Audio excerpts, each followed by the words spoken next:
Welcome to DVC Alumni, where every story inspires the next.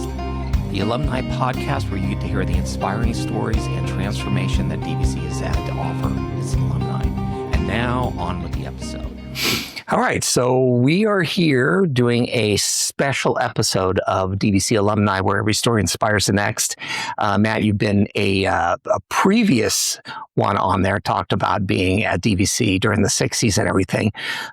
Excuse me, but I wanted to get a chance because you sent me an article, and actually our good friend Bob Linscheid was kind enough to share the article about a case that you helped to resolve. It took a while, but let's back up a little bit and let's talk a little bit about the case, kind of how it came to you and stuff like that. So, well, kind of interesting point. I was at a social function and a lawyer that I know but hadn't seen in a number of years said, "Hey, do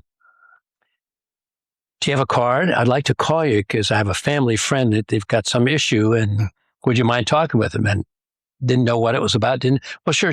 So here's the card, and finished a social function, had a good time, and maybe a couple of weeks later, he gave me a call and said, "I'll tell you what, I have a friend who's got an interesting family issue that their mom committed suicide." And I said, "Oh, that's too bad."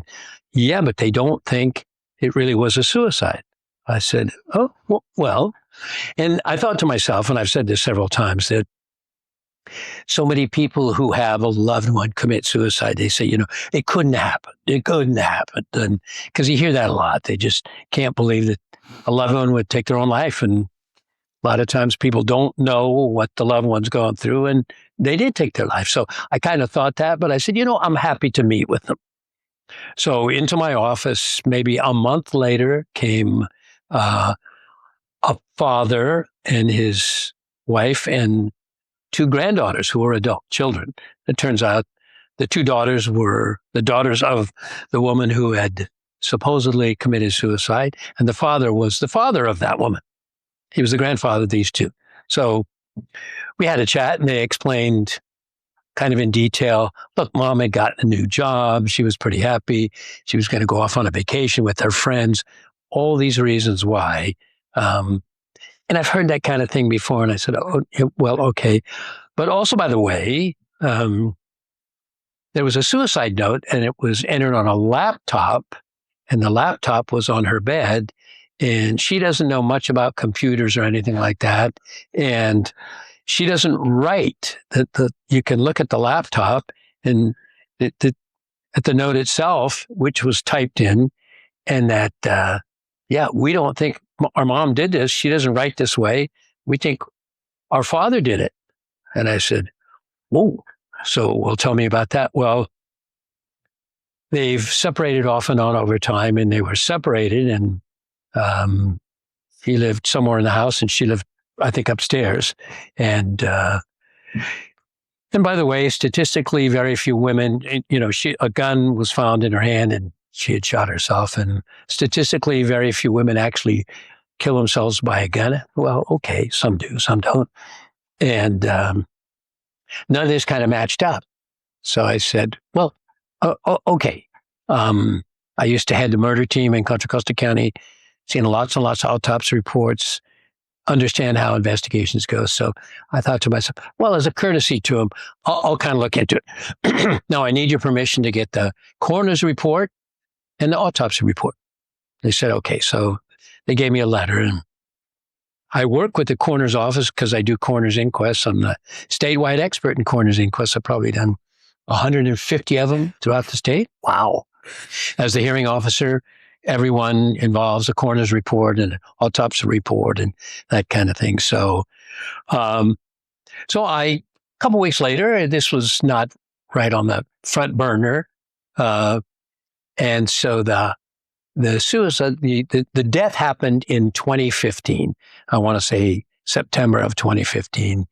And this was probably maybe late 2017. Oh my gosh. A couple of years later, year and a half, 2 years later, when they talked with me.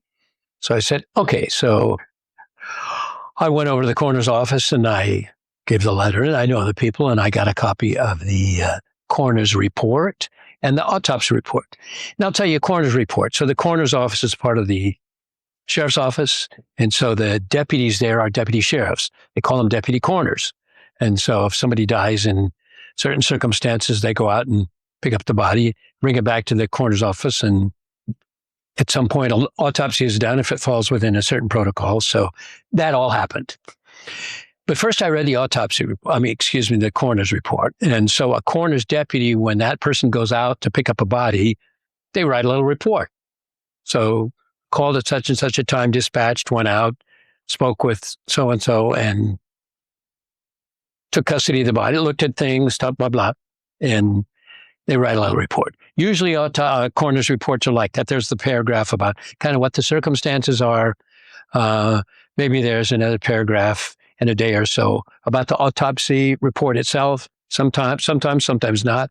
And then maybe a paragraph that a couple of days later, somebody from a funeral home came with a permission slip and took custody of the body. Usually that's about it. A couple of paragraphs, maybe a couple of pages. That's it. This remained and closed within a month or so. This case, it stayed open for a year. And I thought, oh goodness, why did it stay open for a year? And lots of details that you wouldn't normally see. So the details went out to the scene, spoke with the police officers, and then spoke with the husband. And he said, there was kind of what he said to the coroner's deputy about the circumstances.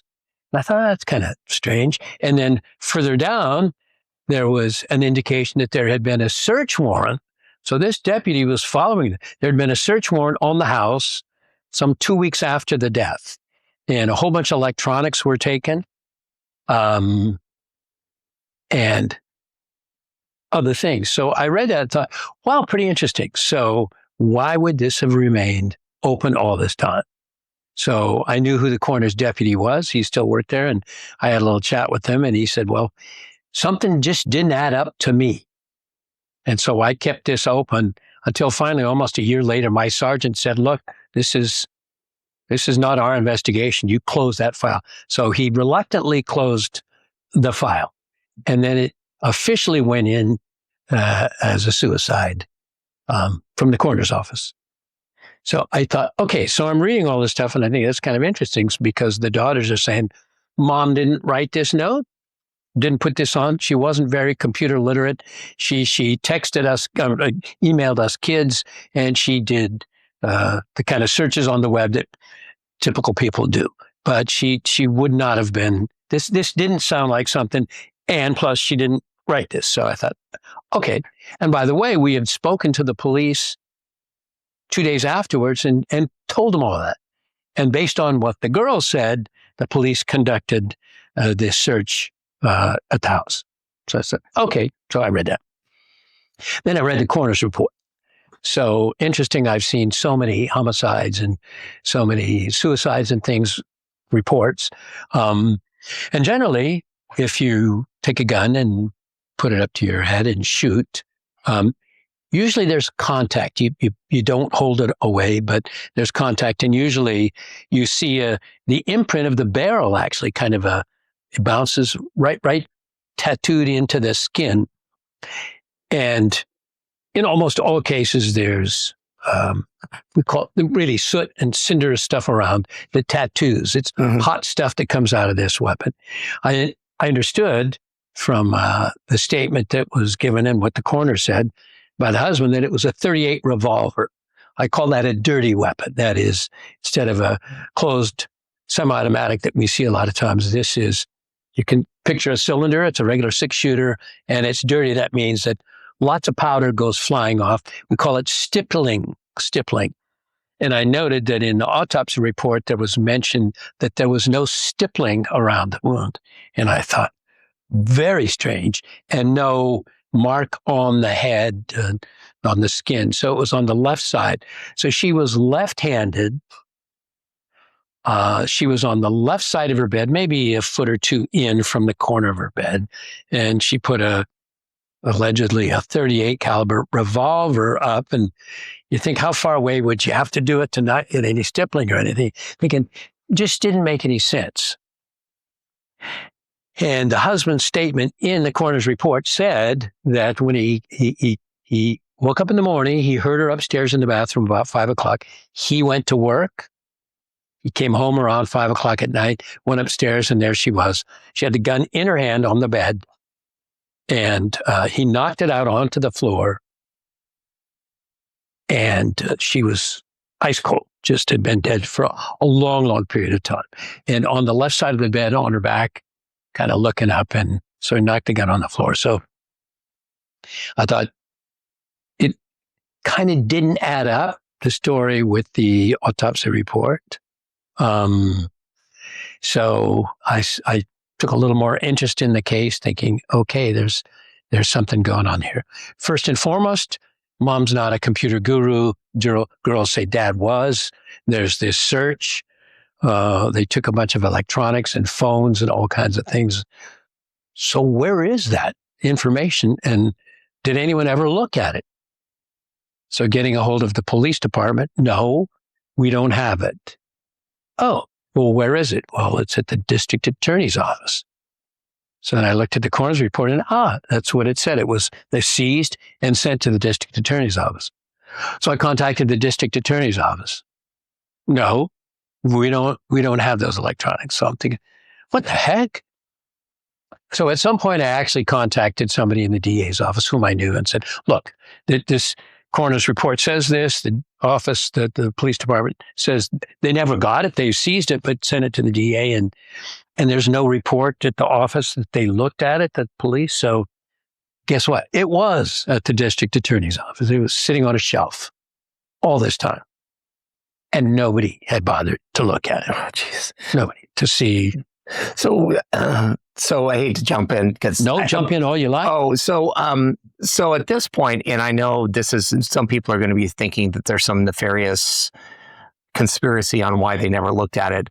My opinion is they just got too many things going on, and eventually because they closed the case, it's like it kind of wasn't a thing. Or is it a combination thereof? Or yeah. So my thought, it's hard to say. So I'm not naming the police department or pointing the fingers or anything. I suspect, honestly, that they came out and initially investigated it as a suicide, kind of as a sop to the two daughters. Mm-hmm. They went ahead and did this search, but really, in the minds of the police department, it was a suicide, pretty clear. The husband said things that she was depressed. She was drinking a bottle of wine every night. All these reasons why she was sorry. She had done some things in her life. That was kind of in the report. And the husband had said this to the coroner's deputy. Right. So that's what I think. It's just, look, Well, right. And the fact of the matter is, and that's where I want to kind of get in there, is that I think that we're all humans. And so that was their first impression, and they just kind of went with it because it was just that's what it looked like to them. Yeah. And I think that. And then kind of nobody thought that, wait a minute, it's been a couple of months. I'm going to call over there and say, have you guys examined this stuff yet? Yeah. Nobody did that. And then actually, the lead detective, I understood, had a heart attack and retired. Okay. So you're kind of, these things happen. Yeah. So I'm not here to go after the police department or anything like that.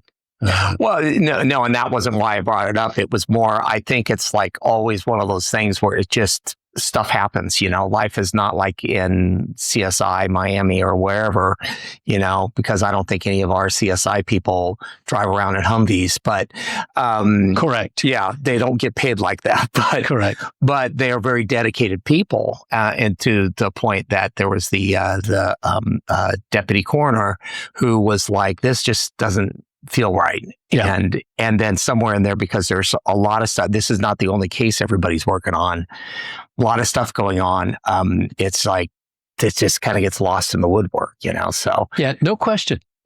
So that's kind of where it was. And you give the benefit of the doubt. Mm-hmm. So lots of people were very upset later with the family, with the police department. And I have never publicly even mentioned the name of the police department, just because as I said to the family after the father was arrested, which was just a month or two ago, after 10 plus years, I said, look, the fact of the matter, justice has been done.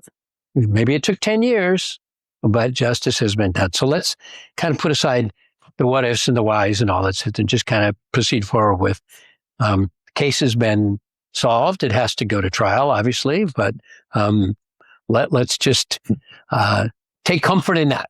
Yeah. And that's kind of that's been my advice. Yeah. That's been my advice. So now I want to say this took some period of time after I got involved. So I have a day job. And so I was I was looking at various things over periods of time and trying to find out what's happening. So eventually finding out where those items were. And that, of course, didn't end it. What I wanted to do then was getting a copy of the police report. And I had a very good retired detective from Alameda County. He had a homicide team there. Kind of my scout to go out and do things. Okay, get a copy of the police report. Let's do this. And here's kind of the plan. Want to read the police report, what they saw, and we had some difficulty, I will say, getting it. Now, interesting, if a case is a criminal case being investigated, then it's more difficult to get. But it's just like you get in an accident with your vehicle, you go get the copy of the police report. It's a civil matter. So the suicide was already characterized by the time I got involved as a civil matter. And I won't go into the trouble that I had over several years. Really? Yes. So there were some challenges. So what we finally did was we decided to file a complaint, the two daughters naming John Doe as the defendant in a wrongful death case. So you can't subpoena things unless there's a case attached to it filed. So we filed this and then we subpoenaed the police report. And we finally got a copy of the police report, I want to say. So the death happened in 2015. I got involved in the end of 2017. It was not until maybe 2021. Wow. So lots of things going on to try to get this police report. And we finally got the police report. Not only the police report, but all the supplements that go along with it. And interestingly enough, found out that they had interviewed him. They brought him in on the same day they did the search warrant. So 12 days later, the police department did the search. And while they were searching his house, he was in the police department voluntarily. So no requirement for Miranda. He's free to go anytime he wants. And they interviewed him for a period of time. And he told kind of a different story slightly than he had told the police at the scene and the coroner's deputy. Different story. So interesting. So I won't get into those details too much, but that raised my suspicions. And then there were photographs of the scene and her hand was hanging over the left side of the bed. So my thought when I first looked at it was you take a .38, which is a fairly powerful weapon, and whether you put it at the side of your head or whatever, and you're left-handed and your arm is going to be kind of hanging over the edge of the bed when you shoot it, it doesn't kind of come back and land on you like the initial story was. It's probably going to fly out. But from my experience, I know that if the gun was in somebody's hand and they're in full rigor, they're stiff as a board and cold as ice, many times you have to pry that gun out. It doesn't just, so the story of kind of hitting it and knocking it onto the floor didn't make any sense. But much more apparent to me was her fingers were dark.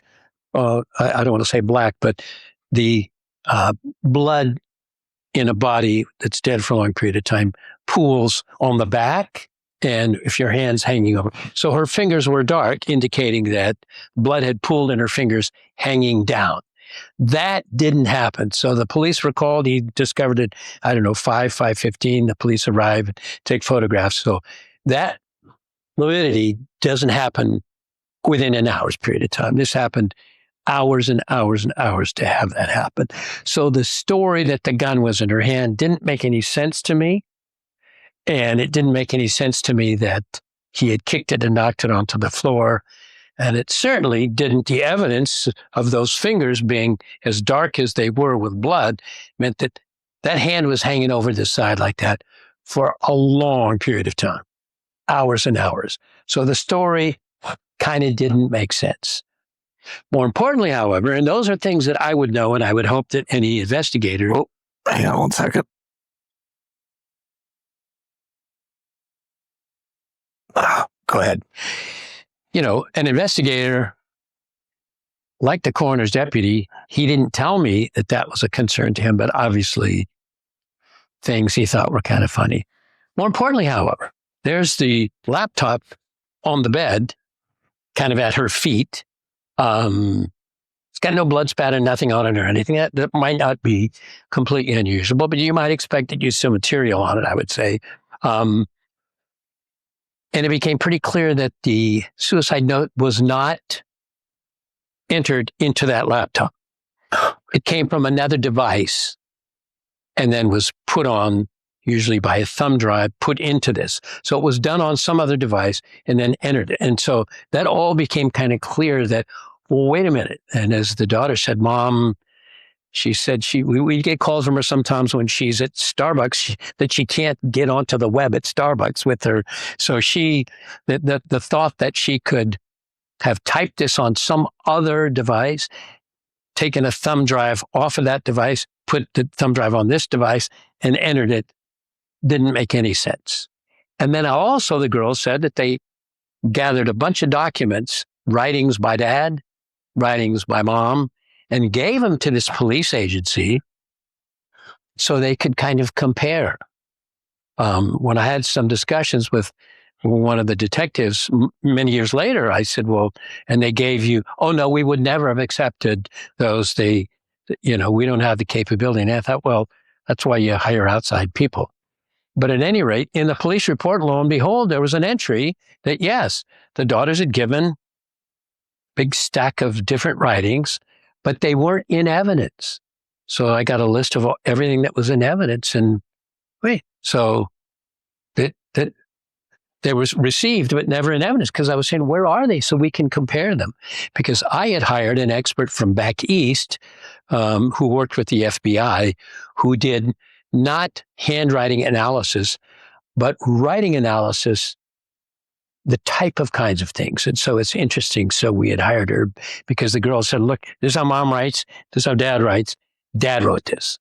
So I hired this expert and we had to gather other documents. And the girl said, oh, we gave all the originals. We don't have any. So they were kind of trying to find old records and things.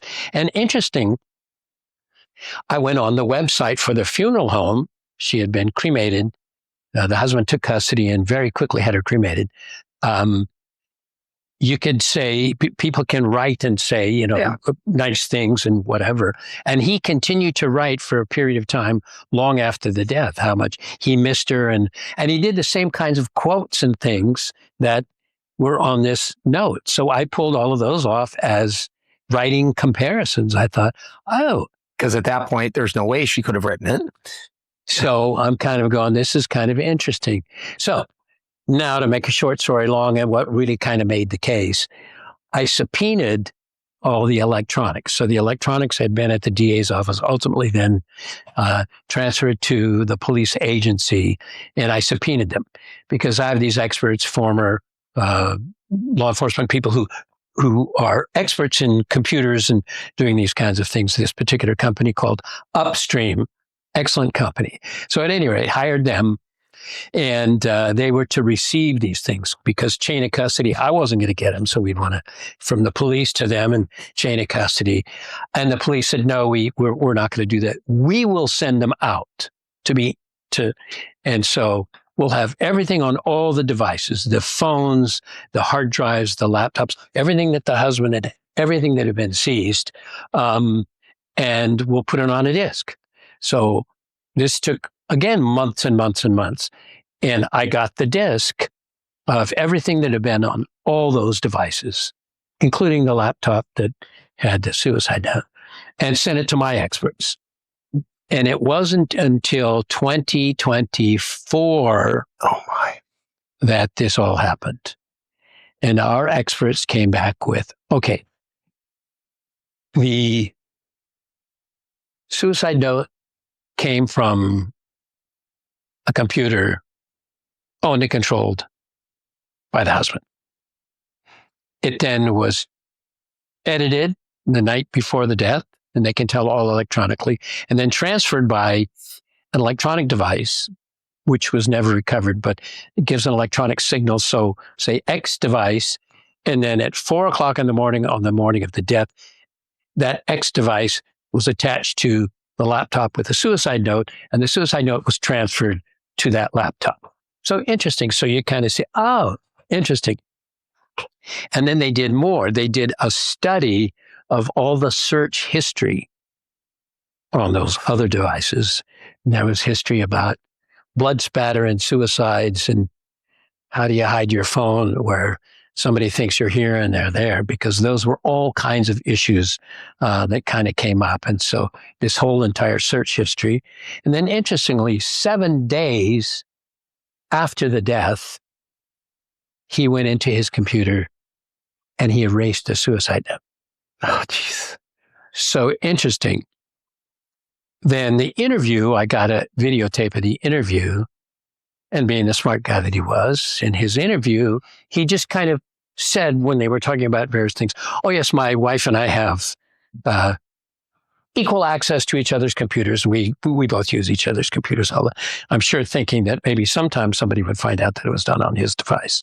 And that was just kind of gratuitously stated during this interview, not in response to a question or anything. And I thought, interesting. So if that's true, why'd you go in 7 days later and try to erase it?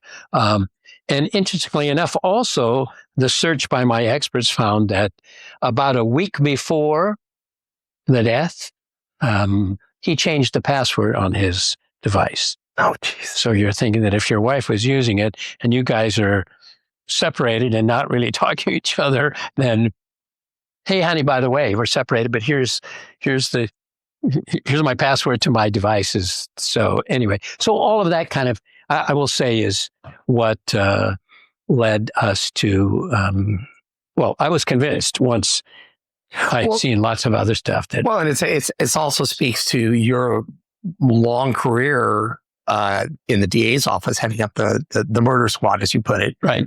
Is you can look at these things and I'm sure these things just pop out to you. It's like, okay, that doesn't sit right. That doesn't sit right. They did. Yeah, and it just. I will say they did pop out. So what I don't want to, what I always say to the family and even to the press and all, look, I'm not a hero in this thing. I don't, that this then was reviewed by the district attorney's office and they made their own decisions. And I had said, well, anyone looking at this, just do what I did. Mm-hmm. Just look at the autopsy report, look at the coroner's report, look at all the forensics, and look at the various things, look at the crime scene, the fingers, and you're going to kind of put this together. You don't need my help. I will say, however, had I not read the coroner's report and seen that there had been a search and that there were electronics that were seized, we wouldn't be talking about this. We'd be talking about opening day for the Giants or something. We wouldn't. But it just happened to be seeing that and then trying to search to find where those items were. And then ultimately, several years later, that led to both my experts looking at it and then the district attorney's experts looking at it. Voila, here we are. So it's a pretty fun story, I think. These things don't happen very often. Yeah. The grandfather, the father of I'll say the victim now in this case, I spoke with starting maybe 8 years ago, and he was convinced, of course, that his daughter did not commit suicide. And he, I think, was 90 or 91 this last year, and expressed to me that he didn't want to die before justice was done. So it was a wonderful conversation. I called him first after I got the news that the father had been arrested. So I got a call one morning saying that just to let you know, after all this work that you did, Mr. So-and-so was arrested this morning. And that was a Thursday morning. So a Thursday afternoon, I heard that. So I called the grandfather and gave him the news. And then I called each one of the 2 adult daughters and gave them the news. And it was a tearful day. It truly was. Well, absolutely, because it's one thing to suspect and it's another thing to know. Yeah. And and had it not been for you just pulling the bulldog routine, where it was just like, okay, wait a minute, this doesn't make sense, and then be unwilling to give up on it. I think that, well, and also to their credit, they didn't buy the story, and so they were, I'm sure, for them to have that, no, this doesn't make sense. We need to find a champion. So yeah, one thing I told them though, right from the start, I said, it could be we develop evidence, but criminal is much less than civil. Much greater than civil in terms of the burden of proof, and you have to prove beyond a reasonable doubt. So I said, we could potentially gather a bunch of information, of writings and all these things, and circumstantially, very critical stuff. Circumstantial evidence is everybody as good as direct evidence. You just need to prove each element by beyond a reasonable doubt. So I said, we could do a lot of work, and the district attorney could say, we think that this happened, but we don't think we can push that boulder up the hill. And that's not the case. So they took a look at it. The cold case unit did a lot of work, spent a lot of time, and got some very good news. Mm-hmm. Very good news, yeah. So that's... So if you would like a bulldog in your corner, call Matt Cushard. Well, no, I thought it was a very interesting story, and I appreciate you taking the time here on opening day. See, and you'll be able to get out of here in time to go see the Are you rooting for the Giants or the Yankees? Come on. Giants, yeah. Okay. Yeah. Okay, thank goodness, because otherwise it was going to be a problem. Yeah. No, I was a kid, the Yankees, Mickey Mantle and the gang. But oh, yeah, of course. Then the Giants came here, and so, yeah. So, yeah. It'll be a fun game. Yeah, it will be a fun game. But thank you very much for taking the time. I appreciate it. Yeah, no, my pleasure. I want to say there are lots of things I'm not saying about it just because I don't want to get in the way of the prosecution. Yeah. The preliminary hearing hasn't even been set yet, so that'll be set, and this thing will move along. People are incredibly interested in hearing about this. People Weekly, lots of organizations want to interview the daughters and me. And I think for right now, let's kind of let this play out a little bit. Yeah. Because people think it's a story. Interesting, the idea of two young women thinking that their father could actually have murdered their mother, and it taken 10 years to kind of find out. That's a very sobering kind of a thing to think about. So I want to shield them as much as I can and keep things kind of at bay. And I get it. Yeah. I get it. Let the district attorneys make their case. Yeah, that's it. That's it. All right. Well, thank you, Matt. I appreciate it. You bet. Thank you for tuning in to DVC Alumni, where every story inspires the next, the podcast for the DVC Alumni Association. You can contact us at alumni@dvc.edu with any comments, and be sure to leave a like and subscribe to our podcast.